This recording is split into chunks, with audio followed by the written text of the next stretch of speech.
Olá, seja muito bem-vindo, seja muito bem-vinda à aula número 2 da Jornada do Autoconhecimento. A Jornada do Autoconhecimento é um evento um pouco diferente dos meus vídeos do YouTube, aos quais você já está acostumado, porque aqui a continuidade é muito importante. Ou seja, você precisa assistir a aula 1 antes de ver esta aula aqui, que é a aula número 2. Se você ainda não assistiu a aula 1, basta você clicar no botão que está aqui nesta página mesmo onde você está. Se você está no teu celular, os botões das aulas estão em cima de mim. E se por acaso você está no teu computador, os botões das aulas estão aqui ao meu lado. Na nossa primeira aula, eu falei sobre as armadilhas da mente, os principais inimigos que impedem a mudança de sequer começar nas nossas vidas. E eu também expliquei as raízes da procrastinação, as principais causas da procrastinação, de acordo com a ciência. Além das aulas, a jornada tem lives todos os dias da semana, ou seja, hoje, que é o terceiro dia da jornada, nós já fizemos 2 lives. A primeira live foi sobre as raízes da autossabotagem, as causas das armadilhas que nós mesmos colocamos no nosso próprio caminho e que prejudicam ou até impedem a nossa vida de mudar. E a segunda live foi sobre uma questão fundamental. Por que é tão difícil mudar? Por quê? Mesmo quando nós superamos os obstáculos que eu te ensinei na aula 1, a mudança ainda assim é difícil. Novamente, para assistir a essas lives, basta você clicar no botão da live em questão. E os botões para as lives estão localizados aí embaixo, aqui nessa página, e eu recomendo assistir as lives depois das aulas, na ordem do cronograma que você recebeu no seu e-mail. Ao todo, serão 4 aulas e 8 lives, e tudo isso vai sair do ar em breve, então checa o cronograma que eu enviei no teu e-mail, lá o e-mail de boas-vindas da jornada. Checa lá o cronograma direitinho e se programa para assistir antes de sair do ar, para você não perder nada. E o tema da aula de hoje é você. Hoje eu vou te ensinar sobre um campo científico fantástico chamado Ciência da Personalidade ou Personality Science. Esse é um grande campo científico que estuda desde neurônios e circuitos cerebrais até emoções, sentimentos e comportamentos dos seres humanos. A ciência da personalidade, essencialmente, ela estuda você. E hoje eu quero te contar um pouco sobre você. Porque existem aspectos da tua vida, da tua mente, do teu comportamento, do teu cérebro, enfim, existem características tuas nas quais você é muito parecido com todos os outros seres humanos. Existem características suas nas quais você é muito parecido com alguns seres humanos, mas não todos. E existem algumas características suas nas quais você não é parecido com ninguém. No fim das contas, é isso que estuda a ciência da personalidade. E a primeira questão que talvez neste momento venha na tua cabeça é a seguinte: o modelo de personalidade que eu vou trabalhar aqui, nesta aula com você, é, de longe, o mais robusto, o mais validado, o mais comprovado e estudado pela ciência. Simplesmente não existe outro modelo de personalidade que sequer chegue perto desse que eu vou te ensinar aqui hoje, em termos de validade e comprovação científica. Esse é um modelo que já foi testado e retestado ao longo de décadas. Ele já foi comprovado em todos os países que ele foi estudado e ele já foi estudado na maioria dos países do planeta inteiro. Ou seja, centenas de países, inclusive o Brasil, nosso país, de onde vem a maioria de vocês que estão assistindo a jornada, mas também Portugal, Estados Unidos, Espanha, Canadá, Alemanha, Chile, Japão, enfim. Esse é um modelo que se mantém robusto mesmo em culturas diferentes, em classes socioeconômicas diferentes, em idiomas diferentes. Provavelmente, todos vocês que estão me assistindo aqui, não importa de qual país, provavelmente o modelo de personalidade que eu vou te ensinar hoje já foi validado no teu país. Então, eu repito, não existe outro modelo de personalidade que sequer chega perto desse aqui que eu vou te apresentar hoje em termos de validação e comprovação científica. Na verdade, todos os outros modelos já estudados, quando são estudados mais a fundo, acabam caindo nos mesmos traços de personalidade desse modelo que eu vou te ensinar hoje. E aí vem a pergunta que eu disse que provavelmente você vai me perguntar depois de tudo isso. Mas Pedro, por que esse modelo não é tão conhecido assim fora da ciência se ele é tão robusto? Por que esses testes de personalidade que você encontra na internet não são baseados nesse modelo, já que ele é tão robusto? É por causa de um fato que, infelizmente, não é agradável. Alguns traços de personalidade são mais problemáticos do que outros. Ou seja, se você tem alguns traços de personalidade, tua vida pode ser mais difícil do que a de outras pessoas. Por isso que os modelos de personalidade que são mais populares, digamos assim, esses que têm teste por aí na internet, é por isso que eles não costumam utilizar esse modelo científico que eu vou te apresentar aqui hoje. É por isso que esse modelo que eu vou te apresentar aqui hoje é relativamente desconhecido fora do campo científico. Afinal, não seria muito divertido fazer um teste de personalidade cujo resultado te fala que você tem maior risco de ansiedade e depressão, por exemplo. Mas o fato é que existe, sim, traço de personalidade que aumenta esse risco. Existem, portanto, traços que tornam a vida da pessoa mais difícil. E eu digo isso baseado na ciência, mas também baseado na minha própria vivência. Os meus traços de personalidade são uma combinação justamente desses traços que são um pouco mais problemáticos, digamos assim. Eu tive que lutar com isso ao longo da minha vida e só depois que eu comecei a entender a ciência da personalidade, eu fui realmente capaz de modificar aquilo que era possível de modificar na minha personalidade. E eu fui capaz também, é claro, de aceitar coisas que simplesmente fazem parte da minha essência, parte da minha personalidade. Coisas que hoje não me incomodam mais. Mas os aspectos da minha personalidade que me incomodavam, esses eu fui capaz de mudar de fato. E o primeiro passo para você entender o que precisa ser mudado na tua personalidade e também o que não precisa ser mudado, ou seja, aquilo que você precisa aprender a conviver e aceitar na tua personalidade, o primeiro passo para isso é entender a tua personalidade. Mas antes de nós falarmos sobre os teus traços de personalidade, nós temos que responder a uma pergunta anterior e fundamental. O que é a tal personalidade? A personalidade é o mais próximo na ciência daquilo que as pessoas chamam por aí de essência. A personalidade é o núcleo principal da tua identidade, de quem você é hoje. Tudo literalmente que você pensa, o que você sente e o que você faz. Tudo isso é fortemente influenciado pela tua personalidade. E isso inclui o teu perfil emocional, ou seja, o padrão das tuas emoções e sentimentos. E é isso que eu vou te ajudar a começar a identificar na aula de hoje. Quando eu digo que a personalidade é o núcleo principal da tua identidade, eu estou sendo bem literal. A personalidade é o aspecto da mente, do comportamento, das emoções e dos sentimentos. Ela é o aspecto mais estável de tudo isso. Os estudos científicos são bem claros a esse respeito. A maioria das pessoas não passa por muitas mudanças de personalidade ao longo da vida. E também a maioria das pessoas não passa por grandes mudanças de personalidade, especialmente depois que chega na vida adulta. A personalidade tem, inclusive, fortes componentes genéticos. Existe um conceito na ciência chamado variabilidade individual. Dito de maneira bem simplificada, existem diferenças entre a minha personalidade e a tua, e entre a tua personalidade e a do teu amigo, e entre a do teu amigo e a de outras pessoas. Ou seja, existe uma variabilidade individual no quesito personalidade. E os estudos científicos indicam que pelo menos 50% dessa variabilidade é explicada pela genética do indivíduo. Ou seja, simplificando aqui, pelo menos 50% das diferenças entre a minha personalidade e a tua são explicadas pelos nossos genes, pela nossa genética. E eu quero ressaltar duas coisas aqui. Primeiro, eu disse pelo menos, ou seja, pode ser mais do que isso, mas os estudos mostram que pelo menos 50% é genético. E em segundo lugar, isso pode te fazer pensar que a personalidade, por ter esse forte componente genético, é uma sentença. As pessoas costumam ter essa mentalidade a respeito da genética.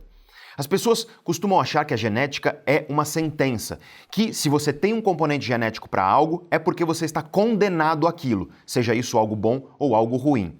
E isso é fruto daquilo que eu te expliquei na aula 1, a cultura da desinformação. Não é assim que genética funciona. E alguns dos maiores avanços na genética nos últimos 30 anos foram justamente na direção contrária desse senso comum. Genética não é uma sentença. Não é porque você tem um componente genético para algo que aquilo vai se manifestar na tua vida. Para os genes do teu genoma, para a tua genética produzir algo na tua vida, esses genes precisam se expressar. É esse mesmo o termo científico, expressão gênica. A alegoria que os professores gostam muito de utilizar é a alegoria da lâmpada. Teus genes são como lâmpadas. Quando o gene é expressado, a lâmpada se acende. As pessoas por aí acham que, quando algo é genético, a lâmpada está sempre acesa. Ou seja, se eu tenho um componente genético que aumenta o risco da doença de Alzheimer, eu vou ter Alzheimer e ponto final e nada pode mudar isso. É isso que as pessoas acham. E essa é uma concepção simplesmente incorreta de como os genes se expressam. Existe um subcampo da genética chamado epigenética. E nos últimos anos, vários avanços da epigenética nos permitiram entender que o papel dos genes é diferente disso aí que as pessoas imaginam. E hoje nós sabemos que a expressão ou a não expressão de um gene depende. E depende muito do ambiente e das escolhas de vida daquela pessoa. Por exemplo, nós sabemos que a doença de Alzheimer tem, sim, componentes que são genéticos. Mas nós também sabemos que se você viver um estilo de vida saudável, escolhas saudáveis, se você se alimentar com qualidade, se exercitar regularmente, dormir o tempo suficiente com qualidade de sono, se você reduzir os níveis de estresse da tua vida, se você viver uma vida socialmente rica, ou seja, ter bons amigos, mesmo que poucos, bons amigos. Se você tiver contato com a natureza frequente, se você buscar viver mais emoções positivas do que negativas, se você não viver perto de poluição, ou seja, se você não viver respirando um ar poluído, se você não roncar a apneia do sono, se você fizer tudo isso, teu risco de desenvolver a doença de Alzheimer cai drasticamente. Ou seja, tudo isso que eu disse inibe a expressão dos genes que aumentam o risco da doença de Alzheimer. Genética não é uma sentença, não é algo que você está condenado a viver e ponto final. O teu estilo de vida, tuas escolhas, o ambiente onde você vive, tudo isso influencia a expressão dos teus genes. E se a personalidade tem forte componente genético, isso significa que é possível mudar aspectos da tua personalidade. E eu sou a prova viva disso. Eu vou te contar um pouco mais sobre a minha personalidade na aula de hoje. E você vai ver como é possível, sim, modificar dentro de certos limites, é claro, mas é possível, sim, modificar aspectos da tua personalidade. A raiz da personalidade é biogênica, ou seja, a raiz da personalidade é biológica efetivamente. Nós começamos a observar os traços de personalidade documentados pela ciência em bebês recém-nascidos. Eu estou falando aqui de bebezinhos com poucos dias ou semanas de idade. Por exemplo, os estudos científicos mostram que se você vai a uma unidade natal de um hospital, ou seja, lá onde os bebezinhos ficam juntos logo depois que eles nascem. Se você vai lá e faz um barulho forte em um canto da sala onde os bebês estão, alguns bebês vão olhar e tentar virar o corpo em direção ao barulho, enquanto outros bebês vão olhar para longe do barulho e tentar virar o corpo para longe desse barulho. Olha que incrível! Nós temos estudos que mostram que esses bebês que olharam para o barulho, estatisticamente, se tornam extrovertidos na vida adulta. E os bebês que olharam para longe do barulho, estatisticamente, se tornam introvertidos. Eu vou te explicar a extroversão e a introversão ainda aqui na aula de hoje, então fica comigo. Mas isso é a demonstração claríssima de como a personalidade tem um forte componente biológico. Afinal, recém-nascidos já demonstram traços de personalidade nos seus comportamentos antes mesmo deles conseguirem se comunicar através da linguagem. E como eu disse, a personalidade costuma ser a dimensão mais estável da vida mental e do comportamento dos seres humanos. A maioria das pessoas não passa por grandes mudanças de personalidade ao longo da vida, especialmente depois que entra na vida adulta. Mas isso, eu repito, não significa que você não pode mudar aspectos da tua personalidade que estão trazendo problemas para a tua vida. E o primeiro passo para isso é entender a tua personalidade. Porque, para mim, como especialista em comportamento, eu acredito que entender a personalidade é intrigante, interessante e transformador. Os traços de personalidade são dimensões que variam entre dois polos extremos. Por exemplo, no traço conhecido como extroversão, nós temos dois polos. Em um extremo, nós temos a extroversão e no outro extremo, nós temos a introversão. Aqui, nessa imagem que você está vendo, quanto mais escuro é o azul, mais extrovertido é você. E quanto mais claro é o azul, mais introvertido é você. Não é comum você encontrar pessoas nos extremos, mas elas existem. A maioria de nós, no entanto, está em algum lugar no meio. Algumas pessoas são um pouco extrovertidas, enquanto outras são muito extrovertidas. Outras pessoas são um pouco introvertidas, enquanto outras ainda são muito introvertidas. A extroversão, portanto, é um dos grandes traços de personalidade estudados pela ciência. E é importante que você saiba que todos os traços de personalidade têm implicações sobre o teu perfil emocional e, por consequência, sobre a tua felicidade ou infelicidade. Isso significa que, se você não entende a tua personalidade, você pode estar vivendo uma vida desnecessariamente infeliz, porque certas coisas simplesmente não te fazem feliz por causa da tua personalidade e talvez você esteja insistindo nessas coisas. Ou, outra coisa que pode acontecer é você não perceber um problema da tua personalidade. Um defeito teu que é fruto da tua personalidade. E aqui, saiba, todos os traços de personalidade têm forças, virtudes, mas também defeitos. Todos sem exceção.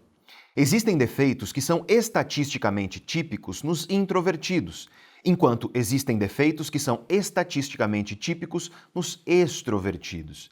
E isso vale para todos os traços de personalidade estudados. Mas agora vamos falar mais a fundo da extroversão e da introversão. No meu curso online, no meu programa de mentoria, nós temos um módulo inteiro sobre personalidade e a primeira coisa que os alunos fazem é responder um questionário. Um questionário longo, de 40 minutos a 1 hora para se preencher, e esse questionário mapeia os traços de personalidade dos alunos. Afinal, você precisa saber os teus traços para depois entender como você muda aquilo que precisa ser mudado neles. Como eu não consigo fazer isso aqui com você na jornada, e como eu não consigo fazer isso numa palestra, por exemplo, eu descobri um outro jeito de identificar um dos traços de personalidade.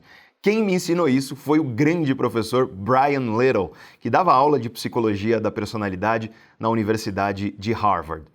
Então, imagina isso. Quando eu estou lá no palco de uma palestra ou dando uma aula na pós-graduação, eu digo o seguinte para as pessoas da plateia.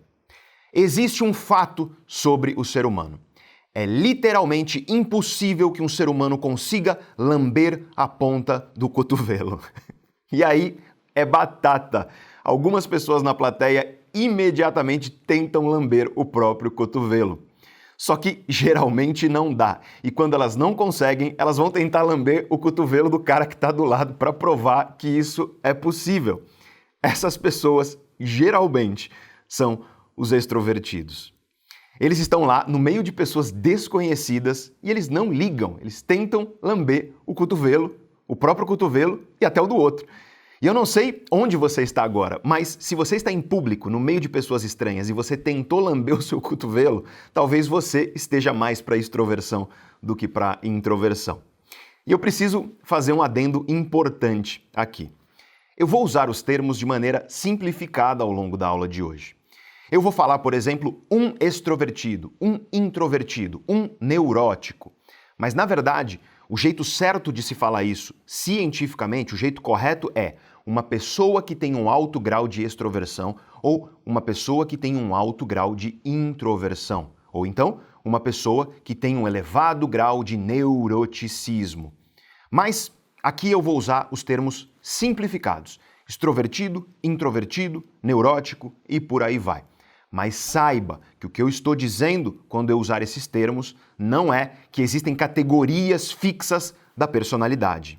Os traços de personalidade são dimensões, não categorias. É um espectro e, portanto, não é preto e branco. Não é simplesmente ele é extrovertido e ponto final. É quão extrovertido ele é, em qual aspecto da extroversão. Mas como a nossa aula aqui é introdutória, eu vou simplificar a linguagem. Outro jeito interessante que eu desenvolvi de identificar os extrovertidos é bem parecido com o primeiro. Eu digo para uma plateia de pessoas que não se conhecem: é impossível que um ser humano consiga lamber a ponta do próprio nariz. E os extrovertidos são os que não só tentam lamber a ponta do próprio nariz, mas quando eles não conseguem, eles vão tentar lamber a ponta do nariz da pessoa que está do lado, do colega do lado, mesmo ele sendo um estranho, para provar que eles conseguem. Essas são brincadeiras, é claro, mas elas realmente revelam, indicam quem é mais possivelmente uma pessoa extrovertida. Tem exceções, mas honestamente costuma funcionar. Agora vamos entender a extroversão e a introversão a fundo. Um dos principais elementos que caracterizam a extroversão é que o extrovertido precisa de estimulação. Nós sabemos que isso é verdade no nível neurobiológico, no nível de funcionamento do cérebro. Certos circuitos cerebrais do extrovertido precisam estar ativos, estimulados. Eles precisam de um nível de estímulo e de atividade elevado. Cada vez mais elevado, quanto mais extrovertido você for. O extrovertido precisa dessa estimulação para funcionar bem.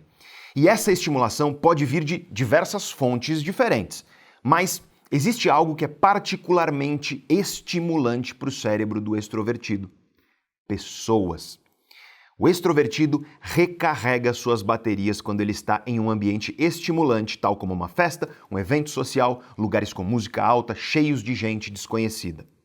O extrovertido costuma ser um imã de pessoas. Ele costuma ser atraído por pessoas, então ele busca pessoas, ele puxa assunto com estranhos, ele fala sobre ele mesmo, ele se interessa pelos outros. E eu quero que você perceba que tudo isso é para gerar essa estimulação no cérebro dele, porque essa estimulação enche ele de energia. Essa estimulação simplesmente faz bem para o extrovertido. E além de buscar, de se atrair por pessoas, o extrovertido também costuma atrair pessoas. Como eu disse, ele é um imã de pessoas. O treinador de uma academia onde eu praticava as minhas atividades físicas, um cara que se tornou meu querido amigo, o Theo, ele é o típico extrovertido. Quando ele chega na academia, as pessoas sorriem, chegam perto dele para conversar. Ele é uma pessoa que emana essa energia positiva, e isso é muito típico do extrovertido. A extroversão é a dimensão da personalidade que governa o grau de emoção positiva que você tem na tua vida. E aí você pode me perguntar: mas Pedro, então quer dizer que o introvertido é um cara negativo? E a resposta é não. Ele pode parecer, mas não.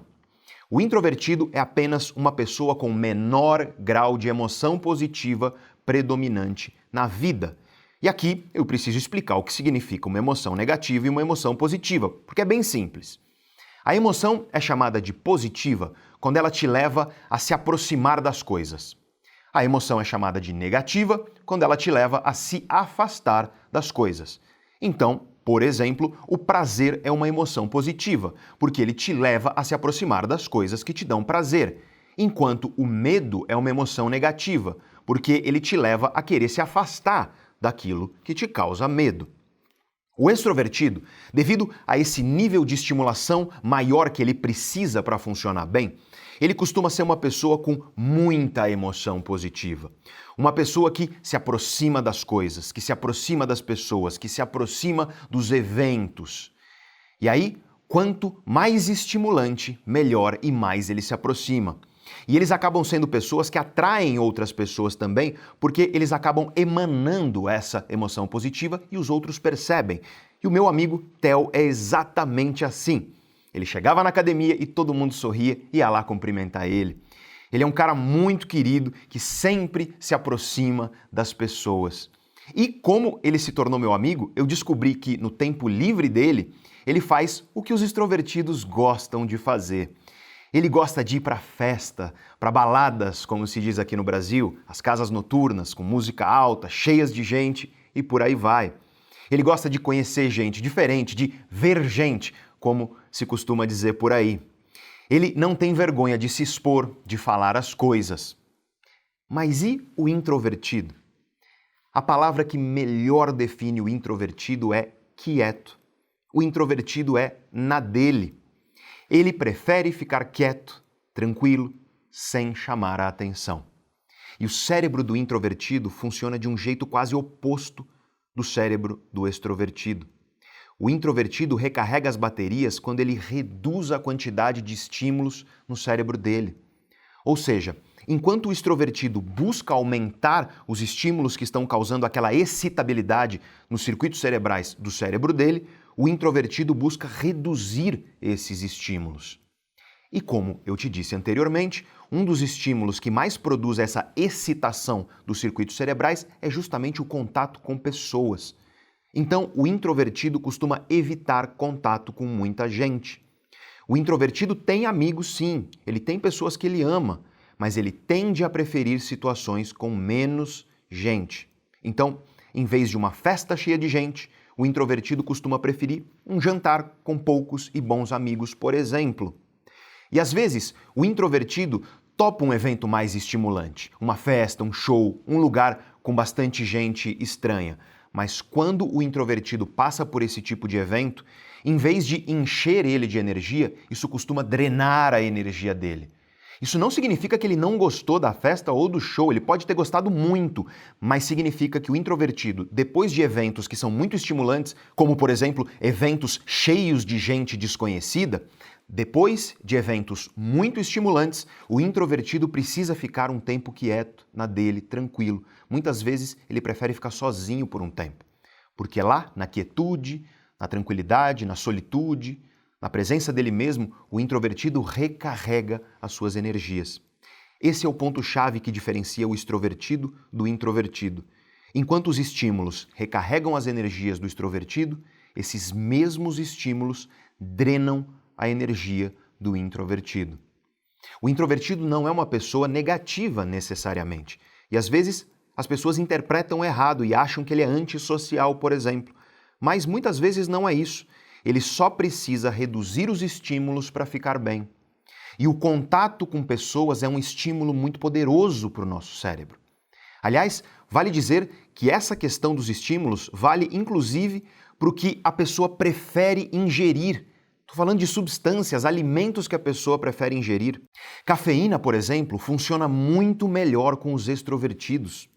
Os introvertidos costumam tomar doses menores de cafeína, porque como a cafeína é um estimulante, se o introvertido exagerar, ele pode ficar com sintomas de ansiedade quando ele bebe cafeína demais.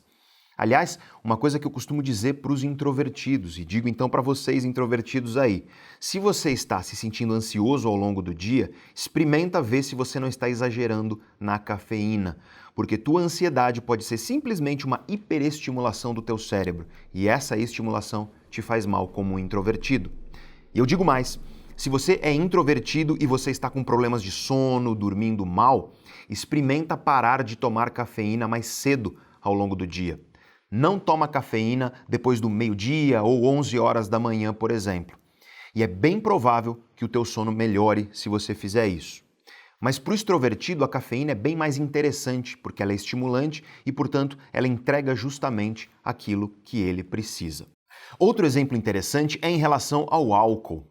O álcool, quando você ingere uma pequena dose de álcool, como 2 ou 3 cervejas, 1 ou 2 taças de vinho, a bebida alcoólica é uma substância inibitória. Ela reduz o nível de excitação dos neurônios e, portanto, os efeitos iniciais do álcool. Lembra que eu te disse que em alguns aspectos você é parecido com todos os seres humanos? Então, para a maioria dos seres humanos, um dos primeiros circuitos cerebrais inibidos pelo álcool é o córtex pré-frontal. Essa estrutura protuberante do cérebro que fica imediatamente atrás da sua testa. E nessa hora você acha estranho. E aí você fala para mim assim, Pô, Pedro, a última coisa que eu fico quando eu bebo é inibido. Você está dizendo que o álcool inibe o cérebro? Pelo contrário, eu fico desinibido quando eu bebo. Eu danço, eu faço amizade com estranhos, eu canto no karaokê. É porque, como eu te disse, um dos primeiros circuitos inibidos são pré-frontais. E os circuitos pré-frontais fazem muita coisa diferente, muita coisa complexa na tua vida e no teu cérebro. E uma das funções que os circuitos pré-frontais ajudam a mediar é a capacidade que você tem de controlar os teus impulsos, de dizer não para os teus desejos. E outra coisa que envolve circuitos pré-frontais é a capacidade de imaginar o futuro. Ou seja, imaginar as consequências amanhã daquilo que você está fazendo hoje. Como o álcool inibe esse circuito, a primeira coisa que acontece quando você bebe é que você para de pensar tanto no futuro. Você para de imaginar tanto as consequências futuras das tuas ações e, em paralelo a isso, tuas emoções vêm mais soltas à flor da pele, tuas emoções ficam mais soltas, menos restritas. É por isso que o álcool é usado pelas pessoas como ansiolítico, para reduzir a ansiedade, porque, em um primeiro momento, ele realmente reduz, porque ele inibe tua capacidade de pensar sobre o futuro e a ansiedade é muito caracterizada por um medo de que as coisas deem errado no futuro, seja daqui a pouco, ou amanhã, ou daqui a meses ou anos. Vale dizer que esse efeito ansiolítico do álcool é só momentâneo, ali na hora em que você bebeu, porque tanto a ressaca quanto os processos inflamatórios desencadeados pela bebida alcoólica, no dia seguinte, eles vão piorar a tua ansiedade. Nós vamos falar sobre medo e ansiedade na próxima aula, na aula número 3 da Jornada do Autoconhecimento, então fica ligado e não perde essa aula. Mas esse é um efeito comum do álcool e é por isso que quando a pessoa bebe, ela manda mensagem de WhatsApp pro ex-namorado, pra ex-namorada e depois se arrepende disso. Você estava relativamente incapaz de pensar direito sobre as consequências futuras das tuas ações e você estava com as emoções mais à flor da pele, mais soltas. Nesse caso, você é muito parecido com todos os seres humanos. A maioria dos seres humanos sente esse efeito com a bebida alcoólica. Mas, dependendo se você é extrovertido ou introvertido, o álcool pode ter efeitos diferentes em você. E esse é um dos casos que eu te disse que você é muito parecido com algumas pessoas, mas não com todas. Como o cérebro do extrovertido precisa de um alto grau de estimulação para ele se sentir bem, é muito comum o extrovertido tomar 1 ou 2 taças de vinho, ou então 2 ou 3 cervejas e dormir, sentir sono, ficar meio borocochô, sem energia. É por isso que muitos extrovertidos preferem tomar o álcool junto com algum estimulante, como por exemplo energético, para dar uma espécie de rebote nessa desestimulação. Já o introvertido, lembre-se, não esqueça disso, o cérebro dele precisa reduzir estimulação para ele se sentir bem. E aí, quando o introvertido bebe, o álcool inibe os circuitos de neurônio, ou seja, o álcool faz justamente o que o introvertido quer, ele reduz a estimulação. E isso faz com que o introvertido, depois de uma dose de álcool, se sinta incrível. E isso faz ele agir como extrovertido quando ele fica bêbado. E como o álcool inibiu e reduziu os estímulos, agora o introvertido se sente confortável em falar com um estranho, em dançar, em cantar no karaokê e por aí vai. Porque agora aquele estímulo não ultrapassa os limites normais de tolerância do cérebro dele. O cérebro dele já está inibido, pré-inibido. Aliás, é justamente para isso que muitos introvertidos usam o álcool, para socializar, para se soltar um pouco em uma festa ou algo do tipo. Os extrovertidos se comportam diferente dos introvertidos. Eles falam mais alto, eles falam mais perto. Pessoas muito extrovertidas gostam de falar, inclusive, encostando em você, tocando você. Já o introvertido, ele prefere uma distância um pouco maior e ele tende a falar mais baixo.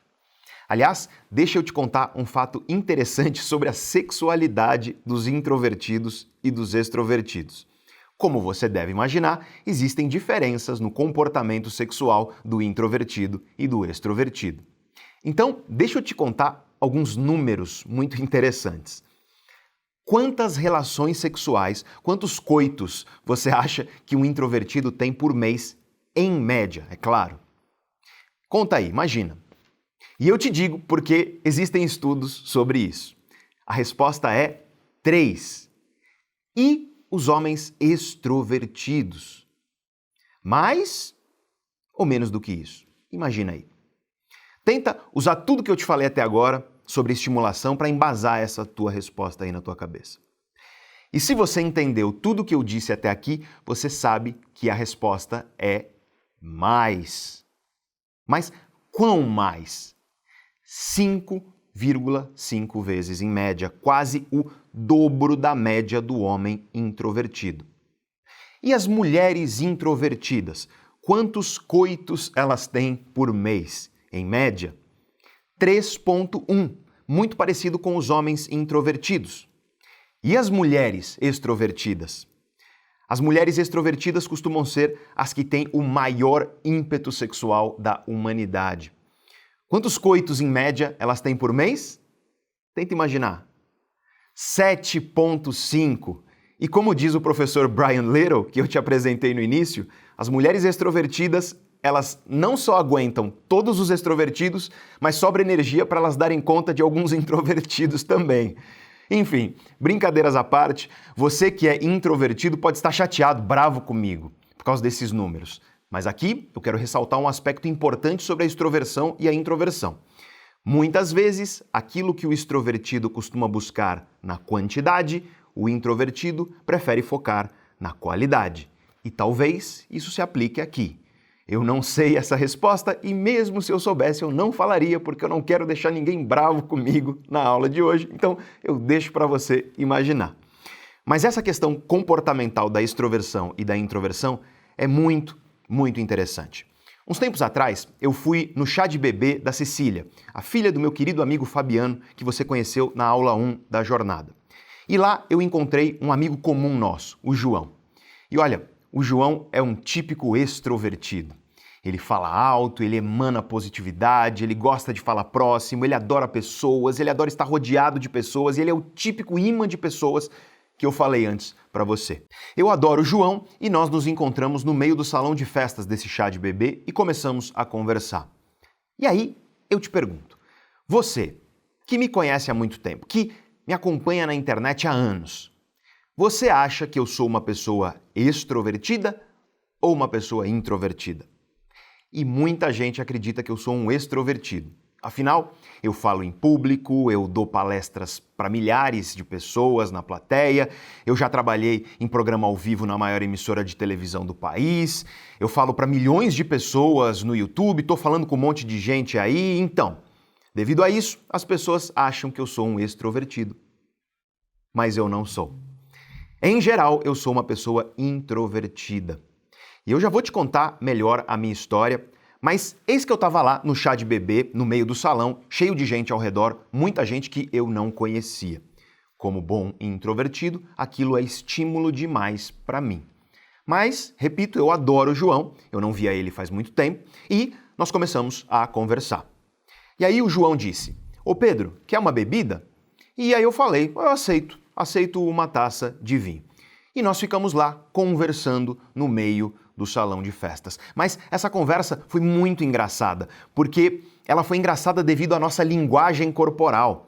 O João, como extrovertido, gosta de falar perto. Eu, como introvertido, gosto de um pouco mais de distância. Aí, o João se aproximava de mim para falar. E eu, inconscientemente, eu me afastava um pouquinho. E aí, ele se aproximava e eu me afastava. E a gente ficou conversando nesse chá de bebê por várias horas. E quando a conversa começou, lembre-se, nós estávamos no meio do salão de festas desse chá de bebê. Mas quando a conversa terminou, eu estava dentro da copa, da cozinha do salão e o João do lado de fora. Ou seja, ele ia se aproximando, eu ia me afastando, andando para trás, até que a gente chegou lá no canto do salão e eu fiquei dentro da cozinha e ele ficou de fora. Então esse é um perfeito exemplo da linguagem corporal, da expressão corporal que é diferente em um introvertido e um extrovertido. Outra característica interessante é a maneira de se expressar através da linguagem dos extrovertidos e dos introvertidos. Os extrovertidos costumam ser mais diretos. Eles gostam de linguagem concreta, preto no branco. E existe um outro traço de personalidade chamado amabilidade, que governa o quanto você considera o outro na hora de você agir. O João é um extrovertido com alto grau de amabilidade, então ele é direto, mas ele é gentil naquilo que ele fala, porque ele sempre considera o outro. Vale dizer que um alto grau de amabilidade te torna mais empático. Você é uma pessoa de maior compaixão e consideração com os outros. Isso é ótimo, mas um alto grau de amabilidade também pode fazer com que você tenha dificuldade de se impor, de bater o pé e se impor perante as outras pessoas, e isso, por sua vez, pode fazer que os outros abusem da tua boa vontade. Veja só, tua personalidade influencia esse aspecto da tua vida. Dessa você provavelmente não sabia. Enfim, o outro extremo da amabilidade é a combatividade. A pessoa com um baixo grau de amabilidade, a pessoa combativa, ela não tem nenhuma dificuldade de se impor. Pelo contrário, ela até gosta de entrar em conflitos. Isso faz ela se sentir bem. Enquanto com a pessoa de alta amabilidade, os conflitos costumam ser profundamente desgastantes. Uma personalidade combativa é boa quando você precisa se impor, mas ela pode ser muito ruim quando você vive se impondo o tempo inteiro perante as pessoas. E isso pode te afastar das pessoas porque elas acham você muito impositivo, folgado, invasivo e por aí vai. Eu tenho um amigo que é extrovertido e combativo. Eu sou um introvertido e eu era uma pessoa de alta amabilidade. Isso me prejudicou muito, eu vou te contar daqui a pouco. Eu tive que mudar. E hoje eu sou uma pessoa um pouco mais equilibrada. Hoje eu tenho um grau suficiente de combatividade, mas naquela época, na época que eu vou te contar essa história aqui, eu era uma pessoa de alta amabilidade e alta introversão. Aí, esse meu amigo e eu estávamos numa festa e nós conhecemos o namorado de uma amiga nossa. Esse namorado da nossa amiga se mostrou ser um cara desagradável, digamos assim. Ele fez algumas piadas preconceituosas, ele ficava comentando a aparência das pessoas da festa, ele falava coisas que deixavam as pessoas constrangidas, enfim, aquele típico sujeito desagradável que todos nós conhecemos. Num dado momento da festa, minha amiga foi falar com outras pessoas e aí ela levou esse namorado junto. Quando o namorado dela foi embora, meu amigo me perguntou, ele virou para mim e perguntou: Pedro, o que você achou dele? E eu, como introvertido e com alta amabilidade, eu falei: olha, se ela tá com ele deve ser um cara legal. Eu não gosto de ficar julgando assim à primeira vista. Uma pessoa que eu acabei de conhecer, mas nessa primeira impressão que eu tive aqui, eu senti que ele não foi uma pessoa muito agradável, mas eu acho que conhecendo ele melhor, talvez ele seja um cara diferente disso que eu percebi. E enquanto eu falava isso, meu amigo já estava fazendo uma cara feia. E aí, quando eu terminei, ele virou para mim e, como bom extrovertido combativo, ele disse assim: Pedro, ele é um bosta. Esse é o típico extrovertido combativo. Esse é um bom exemplo de como a nossa maneira de expressar as coisas muda dependendo da nossa personalidade. Os introvertidos costumam não ser tão diretos, eles preferem qualificar aquilo que eles falam, eles preferem cuidar para que as palavras não sejam mal interpretadas. Eles se preocupam mais quando eles se expõem, porque a exposição é algo que oprime de certa forma. A exposição é algo que drena energia, então eles são cautelosos para que a exposição seja controlada. Os extrovertidos, em contrapartida, eles se regeneram, eles se energizam com os estímulos e, portanto, eles gostam de se expor, mesmo que de maneira não muito planejada, porque isso é gostoso para eles. E disso surgem algumas peculiaridades. A primeira peculiaridade é meramente uma curiosidade. Introvertidos costumam não gostar de atender o telefone. Eu, por exemplo, sou exatamente um desses. Não é nem que eu não gosto, eu odeio falar no telefone. Introvertidos costumam preferir falar por mensagem ou algum outro meio, mas telefone não. Às vezes, o introvertido prefere falar um a um, ao vivo, do que ao telefone. Por quê? Ora, porque o telefone te faz não saber direito ao que você vai se expor. O telefone tira teu controle de como você vai se expor e do que vai ser exposto a você. E como o introvertido sabe que os estímulos podem incomodar o cérebro dele, e já que ele não sabe qual vai ser o grau de exposição desse telefonema, ele prefere uma comunicação onde ele tenha mais controle da situação. E muito disso acontece de maneira inconsciente. Ele prefere mensagem ou até mesmo um a um, ao vivo, onde você está vendo a pessoa e controlando melhor a situação. E existe uma segunda peculiaridade, e essa é um pouco mais séria. Ela tem a ver com compatibilidade. E para entender isso, você precisa conhecer outro traço de personalidade documentado pela ciência: a conscienciosidade. Na dimensão da conscienciosidade, você tem em um extremo a conscienciosidade e no outro extremo a despreocupação. A pessoa que é conscienciosa é uma pessoa naturalmente disciplinada, diligente, industriosa. Ou seja, ela faz o que tem que ser feito, ela é orientada por resultados, ela é focada. Ela tende a ser organizada e quer ver uma pessoa altamente conscienciosa ficar maluca, ansiosa e estressada, bota ela num ambiente desorganizado. Ou então, bota ela para trabalhar ou conviver com pessoas que são indisciplinadas, caóticas, bagunceiras, desfocadas. A desordem costuma perturbar muito a pessoa conscienciosa. Já a pessoa que é despreocupada, ela costuma ser naturalmente indisciplinada, mais caótica. Às vezes ela é bagunceira, desorganizada. E ela diz que ela funciona, que ela se entende na própria bagunça. Ela não se preocupa tanto para fazer as coisas no horário, por exemplo. Ela não se preocupa tanto em cumprir prazos e datas. Ela não tem esse senso de diligência, de industriosidade. Ou seja, ela não tem o senso de ter que fazer algo porque tem que fazer e ponto. Ela costuma não correr tanto atrás das coisas que ela quer para a vida. Ela costuma ser, como se diz no Brasil, uma pessoa mais desencanada. E não é à toa, então, que pessoas com um alto grau de conscienciosidade tendem a ser pessoas que se dão melhor na vida profissional. Os estudos são claros sobre isso. Elas conseguem empregos melhores, elas crescem mais rápido na carreira, elas ganham salários melhores e por aí vai. Dito aqui de uma maneira bem científica, a conscienciosidade é preditora de sucesso profissional, segundo a ciência. Ou seja, quanto maior o teu grau de conscienciosidade, maior é a probabilidade de você ter sucesso profissional no mundo de hoje, é claro. Claro que isso é estatística, então existem exceções, mas em geral, se você é uma pessoa despreocupada, você provavelmente sofre com os males da despreocupação. Não é como se a conscienciosidade não tivesse também os seus problemas, mas em geral, pessoas despreocupadas tendem a ter mais problemas na vida no mundo atual. Esse é um daqueles traços que eu te disse no começo da aula que é um pouco problemático. Mas para entender isso a fundo, eu quero te dar um exemplo. Eu tenho um querido amigo que tem uma empresa. Ele tem uma empresa e um sócio nessa empresa. E esse meu amigo é um introvertido com um alto grau de conscienciosidade. Já o sócio dele nessa empresa é um extrovertido com um elevado grau de despreocupação. Recentemente, eles começaram a entrar em conflito na empresa. O meu amigo, como pessoa relativamente conscienciosa e muito introvertida, gosta de ficar quieto na dele e é uma pessoa muito cautelosa. A cautela é uma marca do introvertido que também é consciencioso. E como eu te disse, nem tudo na conscienciosidade é um mar de rosas. Um dos defeitos possíveis da conscienciosidade é o perfeccionismo, que eu falei na aula passada.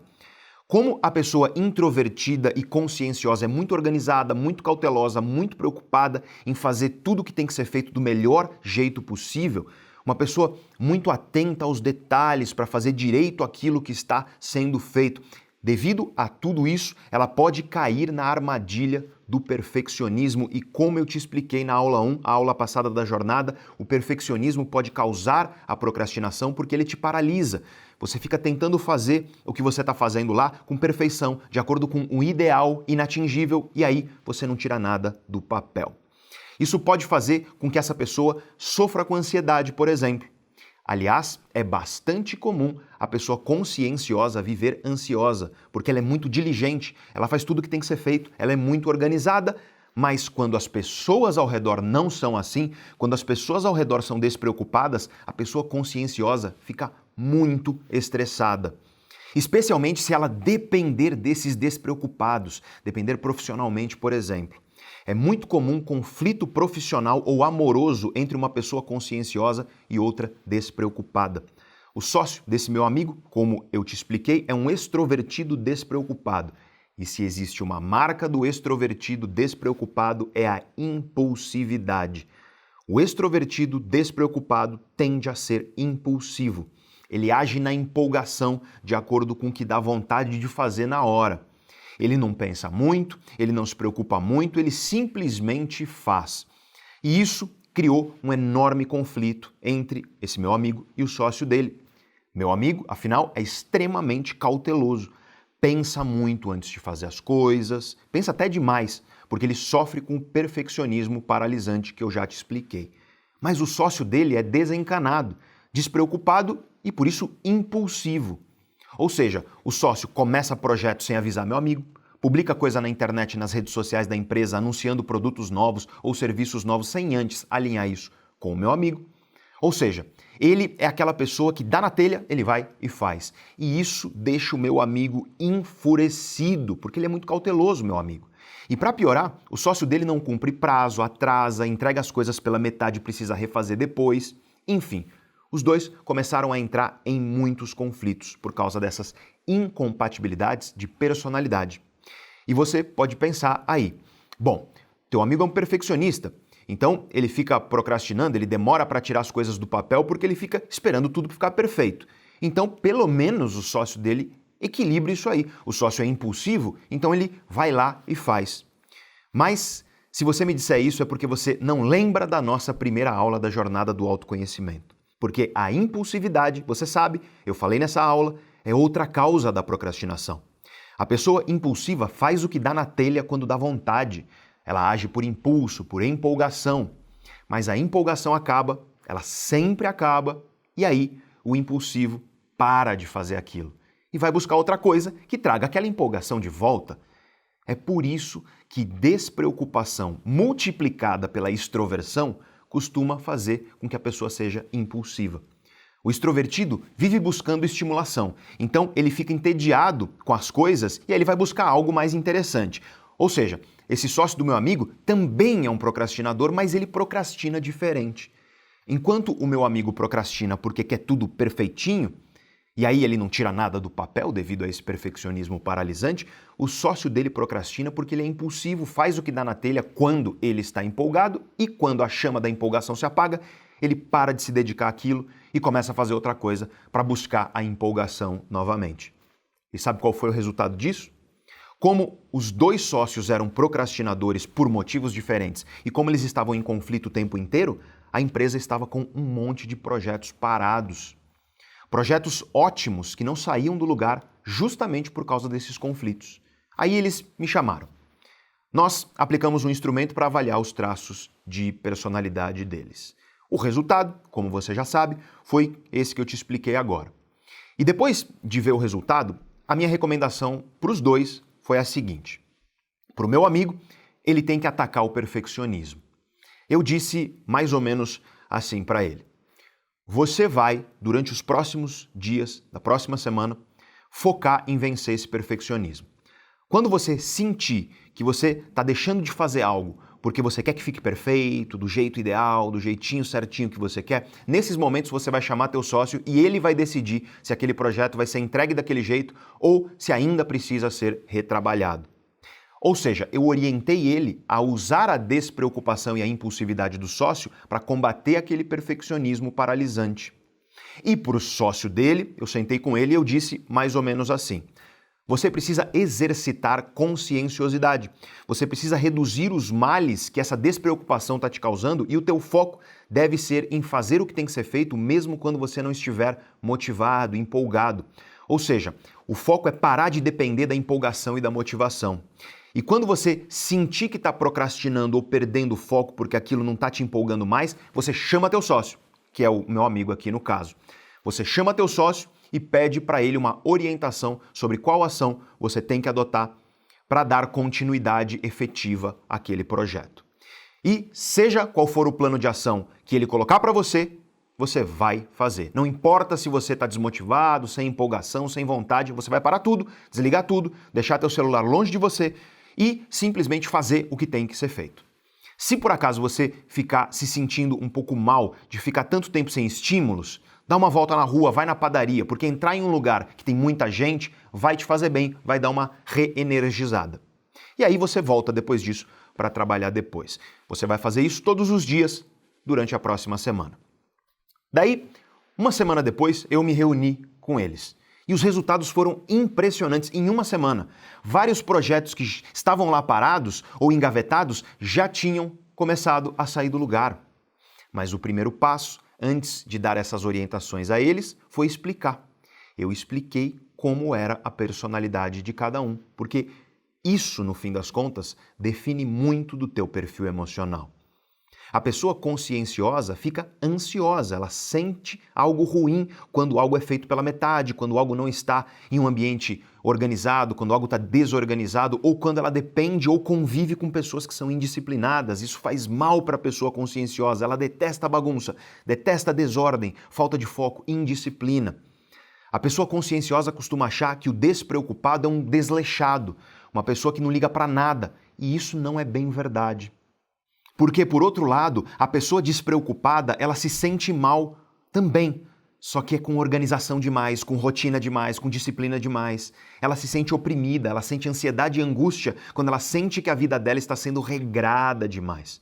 E aí, a pessoa despreocupada costuma achar a pessoa conscienciosa uma chata, pentelha, metódica demais, doida por organização, Caxias, como diziam os meus pais.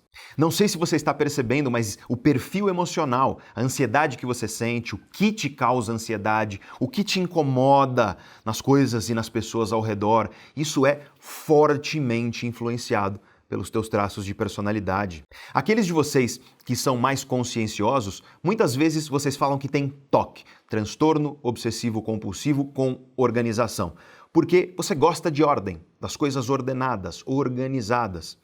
Mas isso não tem absolutamente nada a ver com o transtorno obsessivo-compulsivo documentado pela psiquiatria. É muito mais provável que isso seja resultado de uma personalidade com alto grau de conscienciosidade, simplesmente.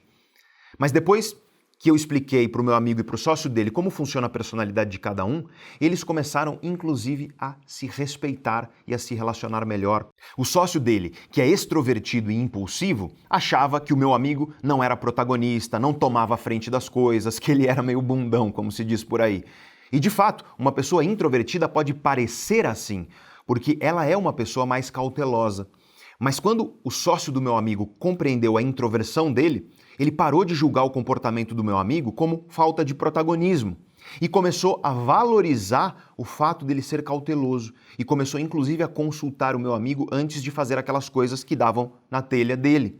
Porque agora ele sabe que cautela é importante para combater o defeito da personalidade dele, que é a tal impulsividade que eu te expliquei anteriormente.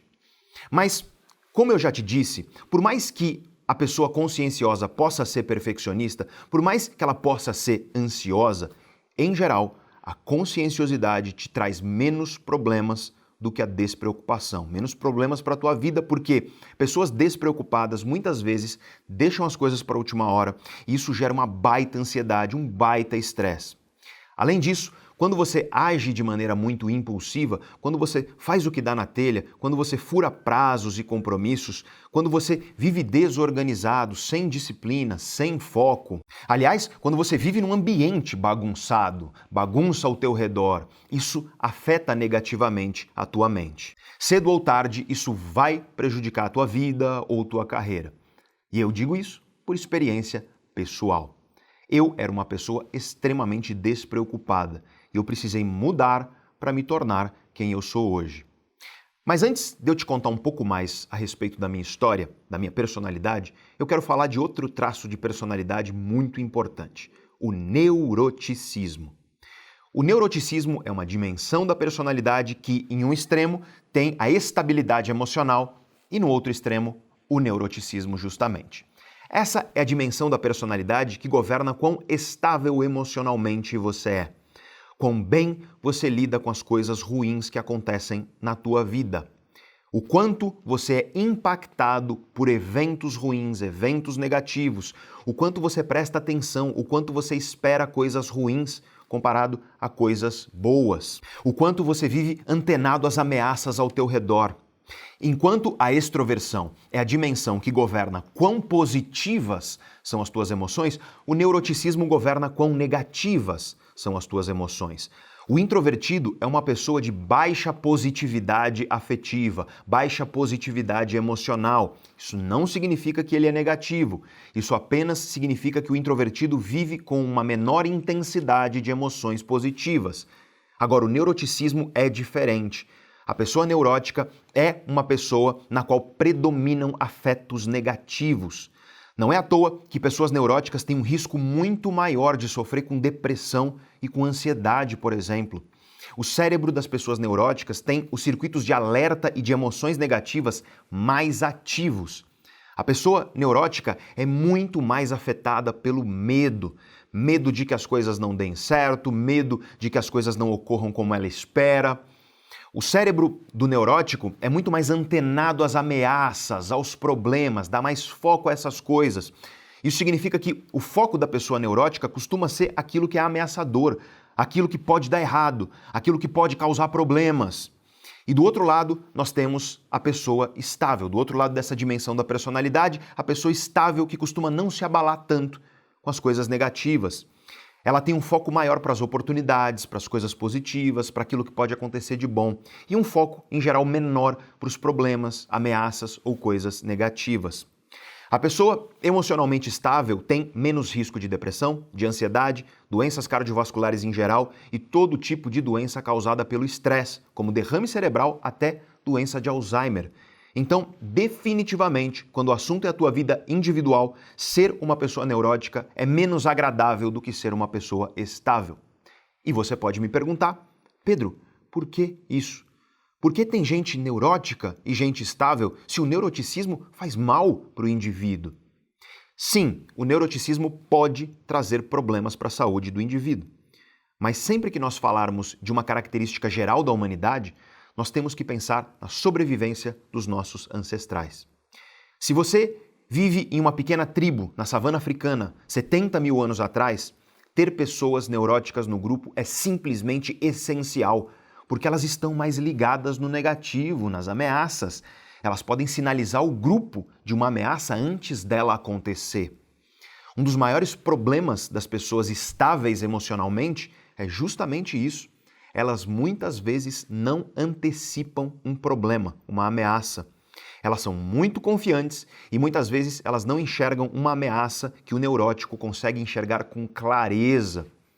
Viver com um elevado grau de neuroticismo pode ser algo ruim para o indivíduo, mas foi importante para a sobrevivência dos grupos em que os nossos ancestrais viviam. E isso vale para todo traço de personalidade. Se esses traços estão vivos e presentes na humanidade até hoje, é porque todo traço tem vantagens e desvantagens quando o assunto é sobrevivência e procriação. Pode ser que um traço não seja particularmente gostoso de se viver com ele, como é no caso do neuroticismo, do elevado neuroticismo, mas isso não significa que ele não é útil para a sobrevivência, especialmente considerando que nossos ancestrais não morriam de Alzheimer, infarto, derrame cerebral ou coisa parecida. Eles raramente passavam dos 30 anos de idade. Eles morriam devorados por predadores, ou devido à fome, ou devido a infecções, ou mortos por tribos rivais. Esse foi o contexto onde a humanidade viveu a maioria da sua existência e nós herdamos os nossos genes desses ancestrais. É por isso que os diferentes traços de personalidade ainda perduram dentro de nós, dentro da humanidade. As vantagens e desvantagens dos traços acabam equilibrando umas às outras quando o assunto é sobrevivência. E quando você enxerga isso dessa maneira, você para de criticar alguém com a personalidade diferente. E você começa a respeitar esse equilíbrio, porque existe uma certa beleza nessa complexidade da natureza. Mas nós temos aqui que reconhecer e ser honestos. O neuroticismo pode sim te fazer mal para a tua vida individual e vale dizer, aliás, que o inverso é verdadeiro. Quando você vive dificuldades, adversidade, violência, negligência emocional ou alguma combinação dessas coisas, quando você vive isso na tua infância ou adolescência, quando você vive coisas ruins, a tua chance de desenvolver uma personalidade neurótica na vida adulta, ela se torna maior. Então o inverso também é verdadeiro aqui. Ou seja, o neuroticismo pode produzir em você uma série de questões negativas, mas viver questões negativas, especialmente na infância e na adolescência, pode produzir em você uma personalidade neurótica. E é justamente esse o meu caso pessoal. Desde que eu me entendo por gente, desde que eu tenho memórias, eu fui uma pessoa altamente neurótica. Coisas negativas me abalavam profundamente. Eu vivia procurando problema, prestando atenção às ameaças, antecipando as coisas negativas ao meu redor. Como eu também sou introvertido, eu era uma pessoa fechada. As pessoas introvertidas, em alguns casos, podem desenvolver a timidez. Ou seja, a timidez é um comportamento prejudicial, um defeito que às vezes ocorre em pessoas introvertidas. Agora, quando você é ao mesmo tempo introvertido e neurótico, como eu era, aí a timidez é muito mais provável. Eu era extremamente tímido, eu tinha pavor de me expor, eu tinha medo de falar e me expressar na frente das pessoas. E para piorar, eu tinha um alto grau de amabilidade. Eu era extremamente preocupado com o que os outros pensavam. Eu considerava muito o outro antes de considerar a mim mesmo. E o resultado disso é que as pessoas simplesmente passavam por cima de mim o tempo inteiro. Eu era desrespeitado, as pessoas cruzavam a linha do respeito comigo e eu deixava. Mas aí, depois, eu me sentia muito mal porque eu não queria ter deixado, eu não queria ter feito aquilo. E como a vida foi me dando porradas desde muito jovem, eu fui criando mecanismos de defesa. E a primeira coisa que eu precisei mudar na minha personalidade foi justamente essa minha elevada amabilidade. Eu comecei a cultivar comportamentos combativos. Quando alguém me desrespeitava, eu comecei a enfrentar. E olha, no começo foi simplesmente horrível. Aquilo me matava por dentro, mas eu tentava ostentar uma cara de forte. E aí, conforme a vida foi passando, eu fui me acostumando a isso. Eu fui tentando, encarando e fui me acostumando a isso. O problema é que, devido ao meu neuroticismo, essa minha combatividade começou a ficar extrema. Eu comecei a me tornar uma pessoa agressiva, ranzinza, grosseira, ríspida, de maneira desnecessária muitas vezes. E aí eu tive que retrabalhar minha personalidade para me tornar mais equilibrado, mais amável, sem perder a combatividade, é claro, quando era necessário. E quando eu comecei a entender melhor a ciência da personalidade e quando eu descobri os males que o neuroticismo me causava, eu resolvi mudar isso também. E se você, como eu, é uma pessoa naturalmente neurótica, focada em problemas, focada no negativo, que vive esperando ameaças, ou se você conhece alguém assim, você precisa cuidar da tua saúde emocional mais do que ninguém. E cuidar da saúde emocional é começar pelo básico. Você precisa praticar atividade física regular sem desculpa. Exercício físico. Aliás, você precisa também se alimentar direito e cortar tudo que for inflamatório da tua alimentação. Nós sabemos que o link, a relação entre depressão e neuroticismo é justamente a inflamação crônica do corpo em geral e do cérebro em específico. Ou seja, se você reduzir os teus níveis de inflamação, você reduz os efeitos negativos do neuroticismo e você se torna uma pessoa mais emocionalmente estável. Eu te digo isso porque é isso que eu faço. Se você sofre com os aspectos negativos do neuroticismo, ou com depressão, ou com ansiedade, ou com uma mistura disso tudo, você simplesmente precisa prestar atenção ao teu estilo de vida. Você tem que eliminar tudo que é inflamatório da tua vida. Tudo que eu falar aqui vale para todo mundo. Ou seja, se você é uma pessoa cuja personalidade tem um elevado nível de estabilidade, isso que eu vou falar agora tem validade para você também. Se você fizer o que eu vou te falar aqui, tua vida vai ficar ainda mais estável emocionalmente, ainda mais equilibrada. Tudo vai melhorar. Agora, se você, como eu, tem uma personalidade mais neurótica, então não é questão de escolha. Se você quer viver melhor, se você quer mais estabilidade emocional, se você quer ser menos negativo, se você quer focar menos nos problemas e nas ameaças, você precisa fazer tudo isso que eu vou falar aqui a partir de hoje. Não deixa a bola cair, simplesmente faça o que tem que ser feito e eu garanto que a tua vida vai mudar. Infelizmente, a vida não é justa. E nós nascemos com um traço de personalidade que não é muito gostoso de se ter, de se viver com ele. Mas paciência, não está no nosso controle nascer de novo com uma nova personalidade. Então, nós temos que trabalhar da melhor maneira possível com a personalidade que nós temos. E por isso, eu repito, quero frisar, isso vale para todo mundo, mas se você tem uma personalidade neurótica, isso é mandatório para você ter prosperidade emocional, e isso inclui aqueles de vocês que sofrem com depressão, ansiedade ou uma combinação desses três. Nada do que eu vou falar aqui substitui o teu tratamento, mas tudo que eu falar aqui vai potencializar a tua jornada para viver de maneira emocionalmente plena. A regra é a seguinte: elimine tudo que é inflamatório da tua vida e adicione tudo que for possível que é anti-inflamatório. Atividade física, exercício físico é anti-inflamatório. Dormir mal é inflamatório. Você precisa dormir bem, por quê? Porque dormir bem é anti-inflamatório. Se você tem apneia do sono, se você ronca muito, vá procurar um especialista em sono, porque isso inclusive aumenta o risco de você ter doença de Alzheimer. Você está parando de oxigenar o teu cérebro durante o sono. E durante o sono, o teu cérebro elimina as toxinas que ele acumulou durante o dia. Se você para de levar oxigênio para o teu cérebro no momento crítico onde ele está eliminando a sujeira, e aí você pode imaginar que isso vai destruir a saúde do teu cérebro. Então, se você ronca, dorme mal de alguma maneira, procure um médico especialista em qualidade do sono. Procure ajuda, não tem nenhum problema. Então, eu sei que tem muita gente aí que sofre porque ronca, sofre porque tem a apneia do sono. Vá tratar isso, porque isso está destruindo a saúde do teu cérebro. Então, você precisa dormir bem. Dormir bem é anti-inflamatório para a tua vida. Outra coisa extremamente inflamatória é comer mal, se alimentar mal. Você precisa comer bem e eliminar alimentos inflamatórios da tua vida e adicionar alimentos anti-inflamatórios. Isso inclui especialmente açúcar e óleos vegetais industrializados que são inflamatórios. Isso inclui o óleo vegetal que você encontra na maioria dos produtos industrializados, dos biscoitos ou pães ou bolos e por aí vai. Você lê lá na embalagem, óleo vegetal, costuma ser inflamatório. Isso inclui você jogar fora hoje todas as garrafas de óleo que vem em garrafa plástica que estão na tua casa. Soja, milho, canola, girassol, joga tudo isso fora e você vai usar o azeite exclusivamente para usar. Azeite comum, se você for esquentar mais a comida, porque o ponto de fumaça do azeite comum é mais elevado, ele aguenta mais a temperatura, e azeite extra virgem para todo o resto. Você nunca mais vai comer margarina na sua vida e você vai substituir, se você quiser, com manteiga, com moderação.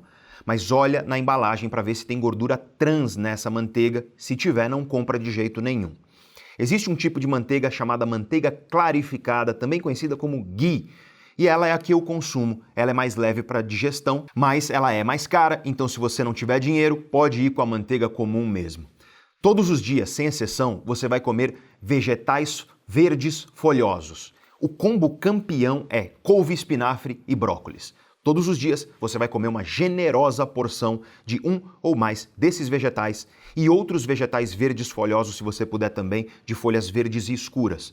Você vai comer também outros vegetais variados e quanto mais variado, melhor. Variedade nutricional é essencial e muito mais vegetais. Isso é muito bom e é anti-inflamatório. Evita ficar comendo as mesmas coisas sempre. Você vai cortar 100% o açúcar da tua vida. E eu não estou falando só o açúcar docinho que você conhece. Eu estou falando das formas invisíveis de açúcar, porque tudo que é rico, por exemplo, em amido refinado, tudo que é rico em carboidratos refinados de maneira geral, tal como a farinha branca, o polvilho, isso inclui também a tapioca. E além disso, tudo que, por sua vez, deriva desses carboidratos refinados, ou seja, pão, massa, biscoitos, bolos, bolachas, tudo isso você vai cortar e você vai começar a focar em refeições lipoproteicas, ou seja, refeições ricas em gorduras e proteínas de qualidade. Se tiver carboidratos, escolha os saudáveis. A mandioca e o inhame são ótimos exemplos. Mais feijão, menos arroz. Feijão é excelente para a tua saúde intestinal e, por consequência, para o teu cérebro, além de ser riquíssimo em nutrientes. Se o teu intestino funciona mal, você tende a ter mais desequilíbrio emocional, porque o intestino que funciona mal é a raiz de muitos processos inflamatórios. O teu intestino tem uma população de bactérias que ajudam na tua digestão. Algumas dessas bactérias são tuas amigas, enquanto outras são tuas inimigas. Quando você come todas essas coisas que eu estou falando para você cortar aqui, essas bactérias inimigas dominam o teu intestino. Quando você corta essas coisas e foca nos bons alimentos, as bactérias amigas dominam E os teus níveis de inflamação geral diminuem no corpo e no cérebro, inclusive. E, por consequência, o teu cérebro funciona muito melhor. Então, procure fazer refeições lipoproteicas, gordura e proteína de qualidade. Gordura de qualidade, tal como o azeite, que você pode consumir generosamente. E proteínas de qualidade. Para você que tem uma alimentação onívora, proteínas animais, peito de frango, orgânico sempre de preferência, peixe, ou então ovos também. Se você é vegetariano ou vegano, você tem que consultar o teu nutricionista e aprender quais são boas fontes de proteína para você. Escolher ser vegetariano e especialmente vegano sem um acompanhamento de um profissional de nutrição é super perigoso, inclusive para a saúde do teu cérebro e, portanto, para a saúde das tuas emoções. Se você fez essa escolha, eu entendo e eu respeito, mas busque um profissional especialista em nutrição para você garantir que você está nutrindo o teu corpo com o que há de melhor, para que você garanta que você nutre o teu corpo com aquilo que ele precisa para funcionar na sua máxima potência. Café da manhã de brasileiro, pãozinho branco com margarina ou mortadela ou outro embutido, bolos, suco de fruta, é basicamente açúcar com gordura inflamatória. Pão, massas em geral e açúcar para o teu corpo, para o teu sistema biológico, são muito parecidos. E por isso, o pão e a massa são uma espécie de versão camuflada do açúcar. Suco corta, porque suco é basicamente açúcar líquido. E não importa se é frutose, o efeito para o teu corpo é o mesmo que o açúcar de mesa que você conhece. Comer as frutas inteiras, com moderação, sem jogar o bagaço fora, aí sim, porque você preserva as fibras e nutrientes. Mas aí você vira para mim e fala: ô louco, Pedro, o que eu vou comer no café da manhã se eu não comer isso aí? Bom, eu recomendo ovos e grãos. Por exemplo, ovos mexidos na manteiga com gergelim, castanha, semente de abóbora ou amêndoas ou uma mistura disso. Essa refeição é muito gostosa e é muito nutritiva. Antes de você fazer qualquer refeição, faz um checklist muito simples. 4 perguntinhas. Pergunta número 1. Qual é a fonte de proteína dessa refeição? Se a tua refeição não tiver uma boa fonte de proteína, então você precisa encontrar e colocar na tua refeição. Pergunta número 2. Qual é a fonte de gordura dessa refeição? É uma gordura saudável? Pergunta número 3. Qual é a fonte de fibras dessa refeição? Se não tiver fibra, simplesmente tem que ter. Se não tiver fibra, você tem que colocar. Você tem que ter fibras em todas as tuas refeições ou na vasta maioria das tuas refeições. E qual é a melhor fonte de fibra que a gente conhece? Os vegetais. Então, nós vamos agora à pergunta número 4, última pergunta desse checklist. Quais vegetais eu posso adicionar a essa minha refeição para enriquecer a refeição?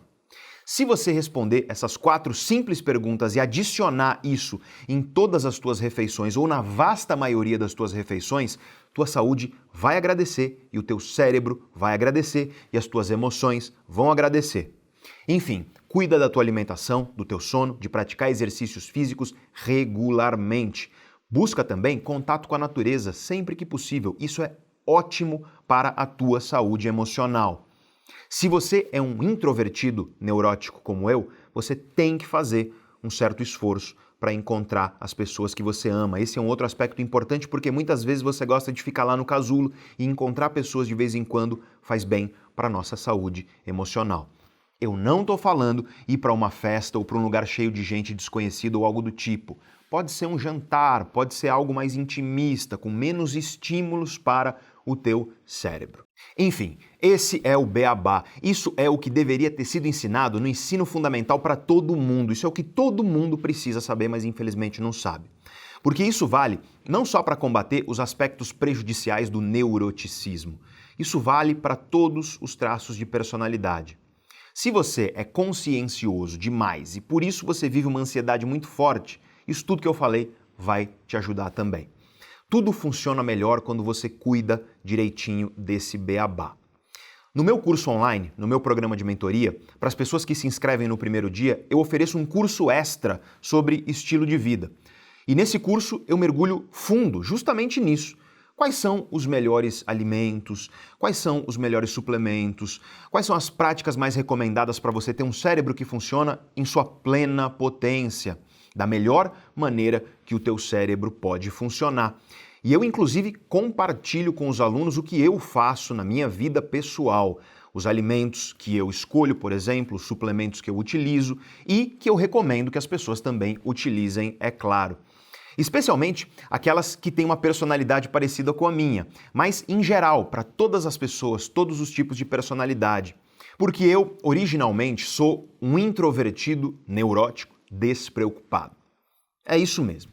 Eu era uma pessoa extremamente despreocupada, neurótica, introvertida e eu sofria muito com isso. Porque quando você é neurótico e despreocupado, você deixa as coisas para a última hora e sofre muito com isso porque você acha que vai dar tudo errado. Você antecipa negativamente o futuro. Mas tua despreocupação faz você continuar deixando para a última hora e continuar sofrendo constantemente com isso. Eu tive que cultivar equilíbrio emocional para melhorar os aspectos negativos do meu neuroticismo. Eu tive que cultivar disciplina, organização, diligência, foco, ou seja, eu tive que cultivar uma personalidade mais conscienciosa para melhorar os aspectos negativos da minha despreocupação. E aí eu posso falar de algo que deve estar aí como uma pulga atrás da tua orelha. Eu sou introvertido, mas olha o que eu faço da minha vida. Eu dou aula, eu ministro palestras para milhares de pessoas, participo ao vivo de programa de TV e rádio, eu tô aqui falando para milhões de pessoas no YouTube e na internet de maneira geral. Como isso, se eu sou um introvertido? No início da aula, eu te expliquei que a personalidade tem um forte componente biogênico, ou seja, a biologia é uma das grandes responsáveis pela nossa personalidade, isso nós sabemos muito bem. Mas ela não é a única responsável pela nossa personalidade, porque a nossa personalidade também é influenciada por componentes sociogênicos, ou seja, nosso ambiente, as pessoas ao nosso redor, os alimentos que nós ingerimos, o nosso estilo de vida, a cultura, a sociedade ao nosso redor. Hoje em dia parece que nós vivemos uma ditadura da extroversão. O mundo ocidental, em especial, valoriza muito a extroversão. Isso faz com que os introvertidos como eu tentem virar extrovertidos. E eu te confesso que eu, por anos, tentei me tornar um extrovertido e eu sofria com isso. Eu sofria porque eu queria gostar de festas e de aglomerações e de baladas e de coisas desse tipo, mas eu simplesmente detestava esse tipo de coisa e hoje eu percebo com clareza. Eu detesto esse tipo de coisa. Isso simplesmente me faz mal e não tem problema. Você não é obrigado a conformar com o ideal de personalidade que existe por aí. Não tem problema você ser quem você é. Existe um lindo livro da Susan Cain chamado O Poder dos Quietos, que é justamente sobre isso, sobre o nosso poder, o poder dos introvertidos. Os extrovertidos têm seus poderes, têm suas forças, é claro que tem, mas nós também. Se você é extrovertido e se você não entende por que aquele teu amigo ou aquela tua amiga fica sem falar com você por um tempão, porque aquele familiar parece quieto, mais fechado, ele parece não gostar de se abrir, de interagir com a família. Por que aquela tua amiga não aceita teus convites para ir para festas ou bares ou lugares que tem muita gente desconhecida? Por que aquele teu amigo parece que foge e te evita quando você sugere falar no telefone com ele? Respeite essa pessoa. Ela é diferente de você e não tem problema. Você, extrovertido, se enche de energia com os estímulos. E isso inclui interações humanas, relações, conversas e por aí vai. O introvertido é esgotado exatamente pelas coisas que te enchem de energia. Quando você entende isso, a tua relação com as outras pessoas melhora muito e a tua relação consigo mesmo melhora muito. Existem pessoas de extremo sucesso, muito admiráveis, que são extrovertidas. E também existem pessoas igualmente bem-sucedidas e admiráveis que são introvertidas. Nossa sociedade valoriza mais, sim, a extroversão, mas isso não te obriga a fingir que você gosta de coisas que, na verdade, te fazem mal. Nós não podemos aceitar isso. Nós temos que aumentar a consciência das pessoas sobre os diferentes traços de personalidade e esse é o objetivo dessa aula aqui de hoje da jornada, porque com essa consciência nós convivemos melhor, nós nos respeitamos mais e nós podemos encontrar no outro a força que está faltando em nós. Eu agradeço todos os dias por ter amigos extrovertidos e pessoas extrovertidas que trabalham na Neurovox. Sem elas, eu não sei o que seria de mim, porque elas me ajudam muito quando minha introversão me prejudica. Aliás, do ponto de vista sociogênico, eu enxergo a cultura brasileira como uma cultura que valoriza a extroversão, a despreocupação e o neuroticismo. É minha opinião pessoal, mas veja isso e vê se você concorda comigo. O brasileiro costuma ser desencanado, despreocupado, malandro, jeitinho, aquela coisa que você conhece. E o brasileiro costuma ser neurótico, desconfiado, sempre esperando que alguém passe a perna nele, sempre esperando alguém sacanear. Existem culturas no Oriente que são totalmente diferentes disso. Elas valorizam a introversão e a disciplina, ou seja, a conscienciosidade, o foco e também a confiança, a estabilidade emocional. A nossa cultura influencia a nossa personalidade e a nossa cultura pode inclusive nos fazer lutar contra nós mesmos. Aí, nós vivemos tentando ser algo que nós não queremos realmente ser.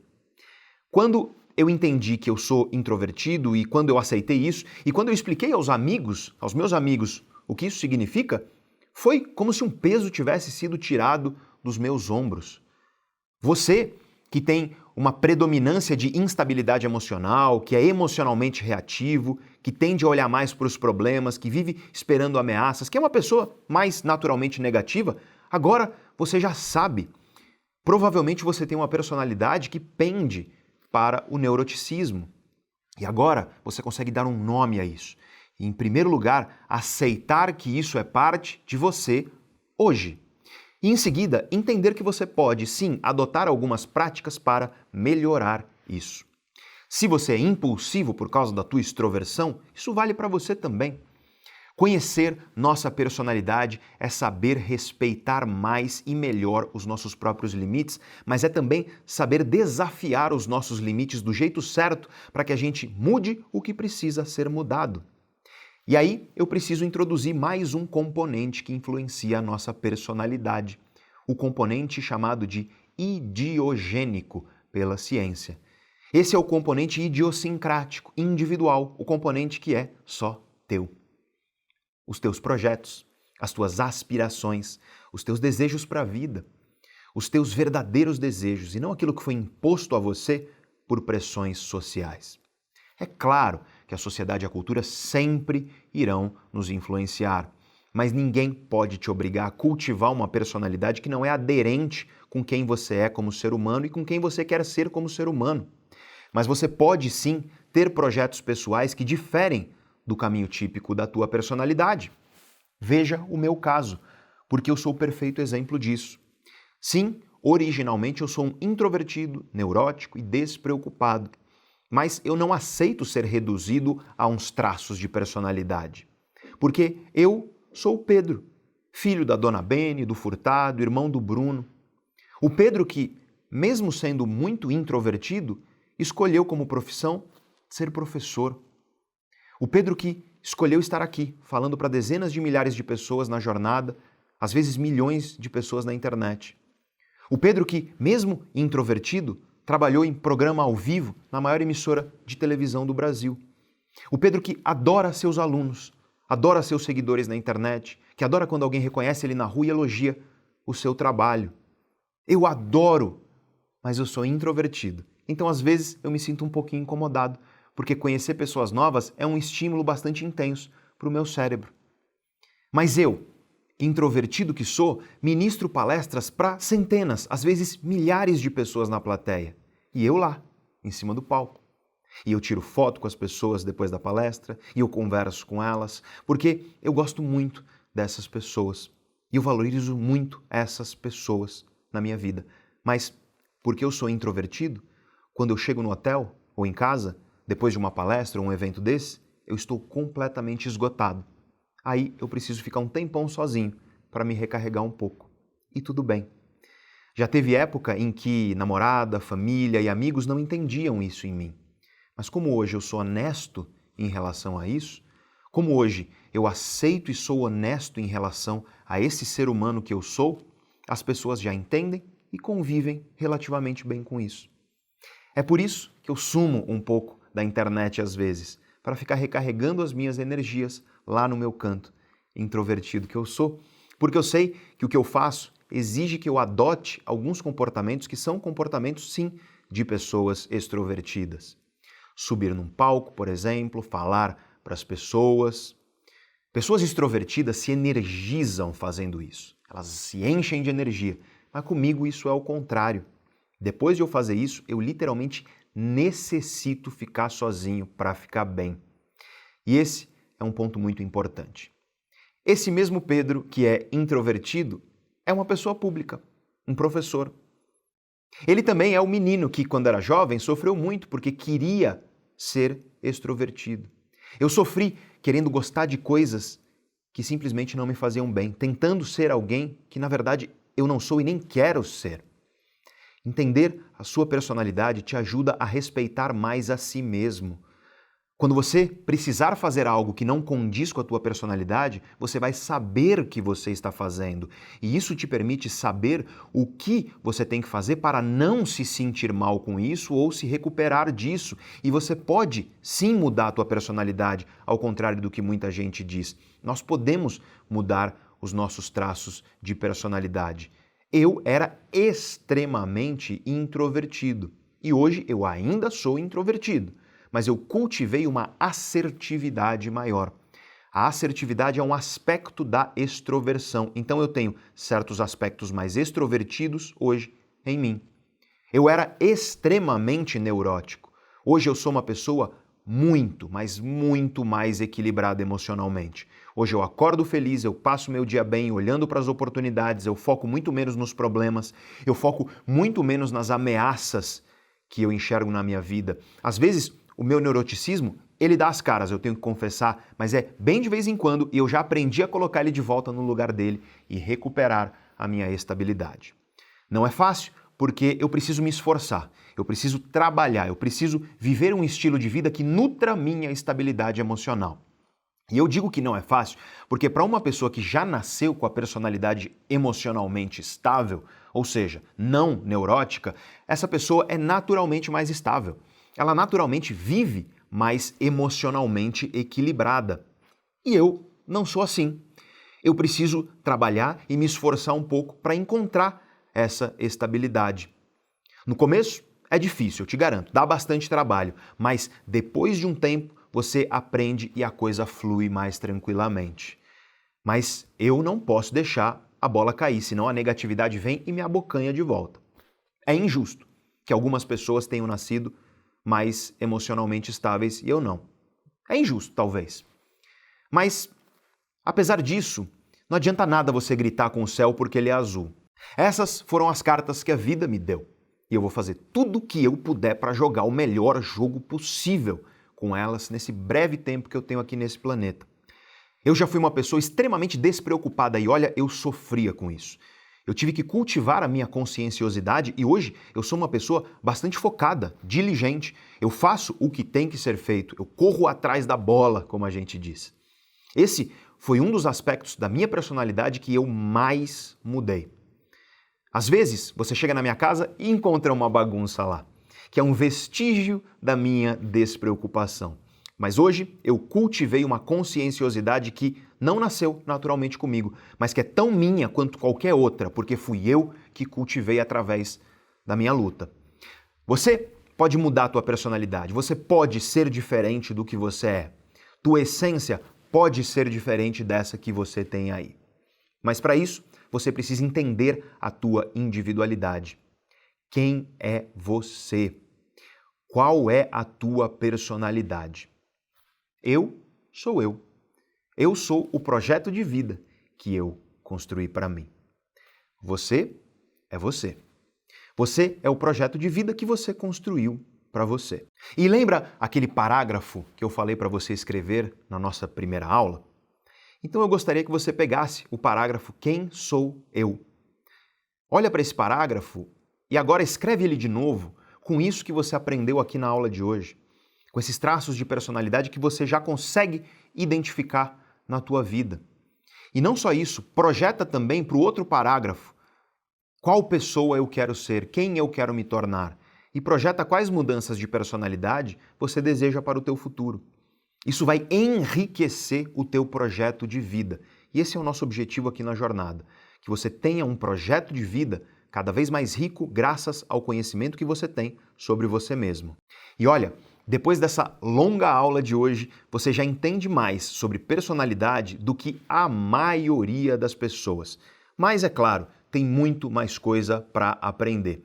Eu só falei de alguns traços de personalidade e existem outros. E cada traço de personalidade se divide em diferentes aspectos. Eu, por exemplo, já fui totalmente introvertido.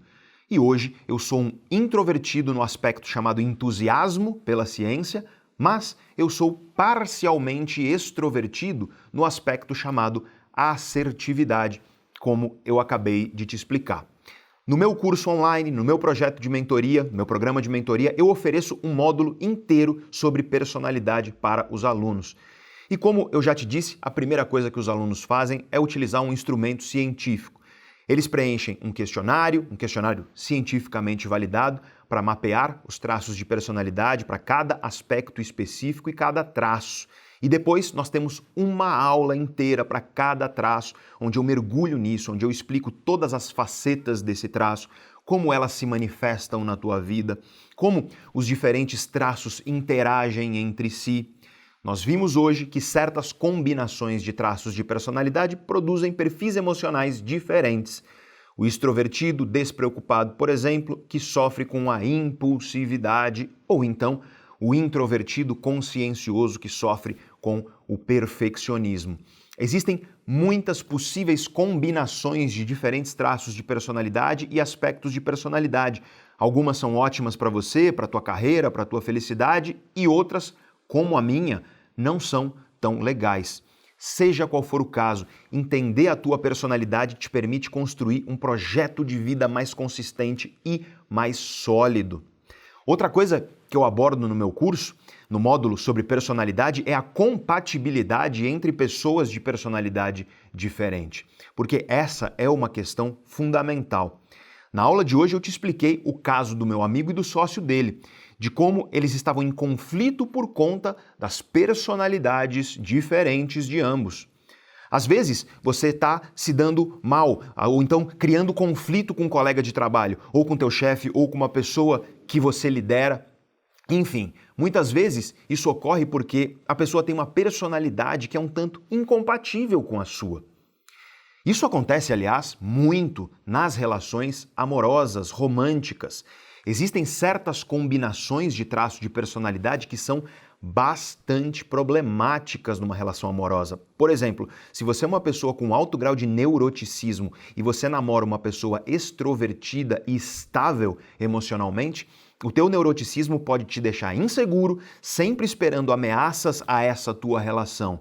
E o teu parceiro ou tua parceira que é extrovertida e estável, ora, essa pessoa vive rodeada de pessoas, tem muitos amigos, é muito querida, é muito admirada, e aí a tua insegurança e o teu foco nos problemas e ameaças pode fazer com que você se torne uma pessoa extremamente ciumenta, daquele ciúme tóxico e autodestrutivo e que destrói a relação. Isso pode corroer as tuas relações.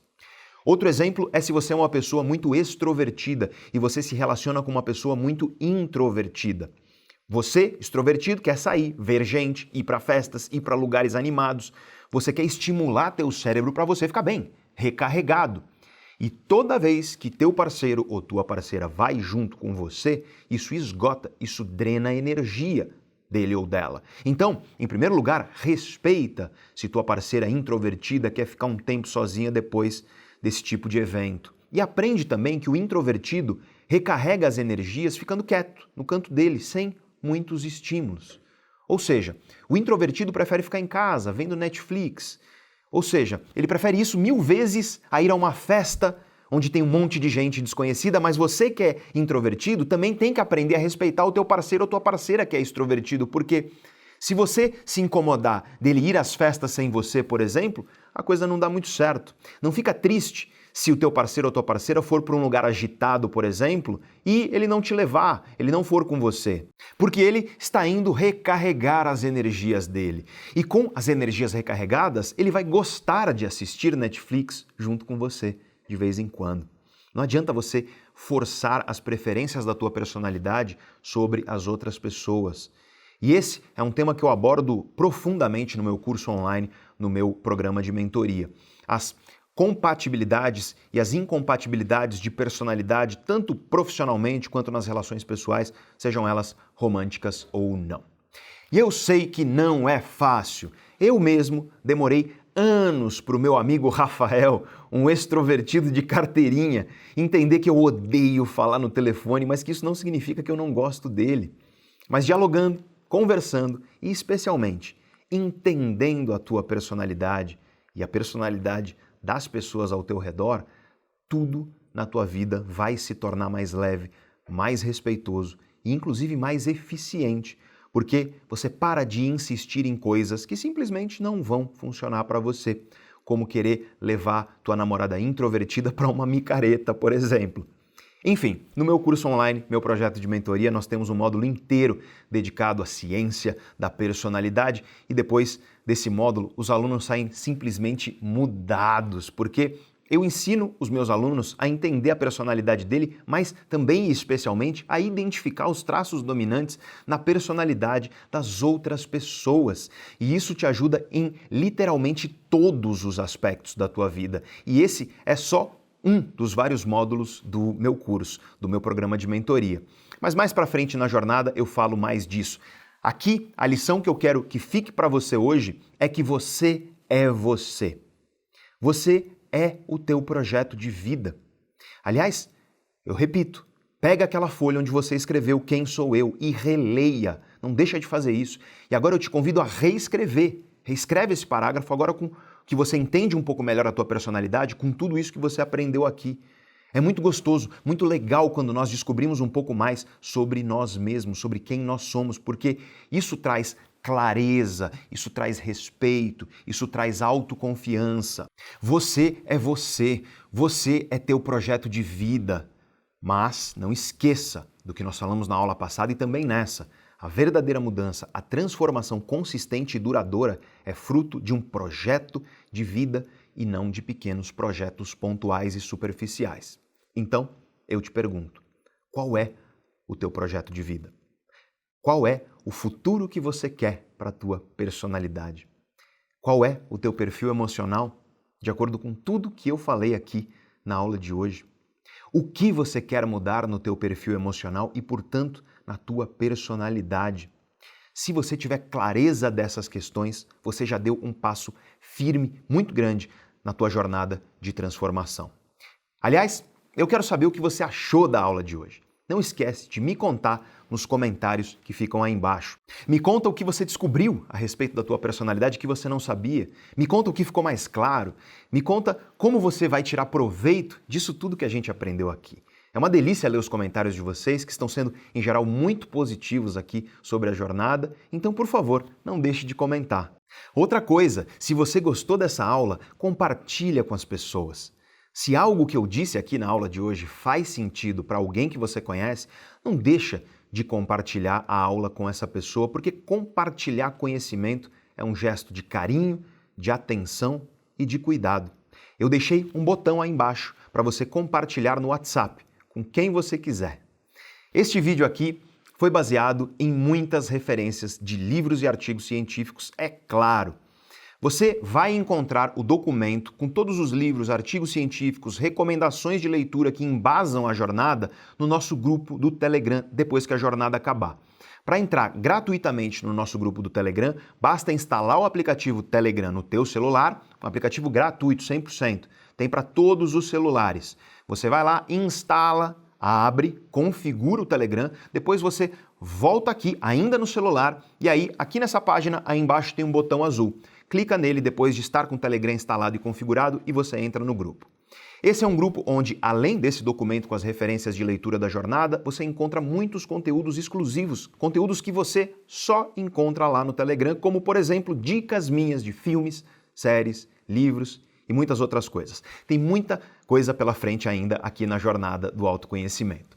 Hoje mesmo, aliás, tem live, tema fundamental, o lado oculto, o lado sombrio das nossas emoções e como isso tem relação com a nossa personalidade. fica de olho no teu e-mail, porque todas as nossas comunicações serão sempre pelo e-mail. A nossa próxima aula, ela será sobre um tema essencial: como assumir o controle das nossas vidas. Agora que você já conhece um pouquinho mais sobre mim, sobre a minha personalidade, agora que você já sabe que, longe de alguém que nasceu equilibrado, disciplinado, estudioso, eu tive que batalhar, e eu tenho que batalhar para ser a pessoa que eu sou, porque a minha personalidade não me ajudou muito nisso, infelizmente. Mas agora que você já sabe desse aspecto, desse lado da minha vida, eu quero te contar um pouco sobre como nós conseguimos vencer os medos. Como nós conseguimos vencer aqueles pensamentos negativos que invadem a nossa mente com insistência. Como nós conseguimos vencer aqueles sentimentos ruins de ansiedade e de medo em relação ao futuro. E para te ensinar tudo isso, eu vou te contar um pouco da história da minha vida. Eu vou te contar como o autoconhecimento me salvou de alguns dos momentos mais difíceis que eu já vivi. A próxima aula será a mais longa da jornada, ela terá mais de 2 horas. E ela é uma aula muito especial para mim porque é a primeira vez que eu conto essa história que eu vou te contar nessa aula publicamente. Antes, eu só tinha contado essa minha história para pequenas turmas de alunos meus. Mas como você está comigo aqui nessa jornada, eu quero dividir com você esse lado da minha vida. Porque eu tenho certeza que esse conhecimento, o conhecimento que me ajudou a vencer os meus medos e a superar as minhas dificuldades, eu tenho certeza que esse mesmo conhecimento vai ser muito precioso para você na sua vida. Então, não perde a próxima aula. Se prepara porque ela é longa e é por isso mesmo que ela está incrível. Muito obrigado por ter ficado comigo até aqui no vídeo de hoje. E a você que assistiu a primeira aula inteira, as 2 lives e está aqui comigo hoje, a aula inteira de hoje, a você eu deixo os meus parabéns. Não é qualquer um que tem essa dedicação ao autoconhecimento e eu tenho certeza que esse conhecimento vai fazer muita diferença na tua vida. E você que pulou algum conteúdo, não faz isso. Aproveita essa semana para dar esse mergulho em si mesmo, para adquirir esses conhecimentos tão especiais, tão importantes. Não perde essa oportunidade porque as aulas saem em breve do ar. Então, novamente, muito obrigado por ter ficado comigo até aqui. Eu estou muito feliz por saber que você tem esse comprometimento com o conhecimento. Não esquece de deixar seu comentário aí embaixo e compartilhar no WhatsApp com as pessoas queridas da sua vida. Um grande abraço e eu te vejo hoje à noite na nossa próxima live. Até lá!